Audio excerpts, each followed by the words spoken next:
আমরাও বানিয়ে ফেললাম ডিমের এই ভাইরাল রেসিপিটা। যারা কখনো সিদ্ধ ডিম খেতে পারে না তারাও অনায়াসে 4টা ডিম খেয়ে নিতে পারবে এই মজাদার চাটনি দিয়ে। খুবই সহজভাবে চাটনির রেসিপিটা শেয়ার করছি। প্রথমে কিছু মরিচ টেলে নিয়েছি তেল ছাড়া, লবণ দিয়ে ভালো করে ভেঙে নিয়েছি। দিয়ে দিচ্ছি কুচানো শসা, শসাটাকে খুবই মিহি করে কুচিয়ে নিতে হবে। আর দিয়ে দিচ্ছি পেঁয়াজ কুচি। এবার মরিচের সাথে শসার পেঁয়াজটাকে ভালো করে কচলিয়ে নিচ্ছি। এইভাবে আলতোভাবে মেখে নিতে হবে। মাখা হয়ে গেলে দিয়ে দিচ্ছি ধনিয়া পাতা কুচি, দিয়ে দিচ্ছি চটকে রাখা তেঁতুল। আগে থেকে তেঁতুলটা সামান্য পানি দিয়ে চটকে রেখেছিলাম।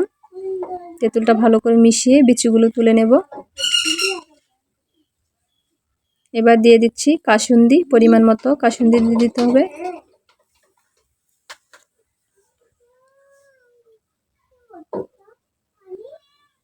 চিনি দিয়ে দিচ্ছি পরিমাণ মতো। লেবুর রস দিয়ে দিচ্ছি 1 পিস। ম্যাগি মশলা দিয়ে দিচ্ছি 1 প্যাকেট। দিয়ে আবারও স্বাদমতো লবণ দিয়ে ভালো করে মিশিয়ে নিতে হবে। আগে থেকে 12টা ডিম আমি সিদ্ধ করে ভালো করে ছিলে রেখেছি। এবার মাঝখান দিয়ে ছুরি দিয়ে কেটে ভিতরে চাটনিটাকে দিয়ে দিতে হবে।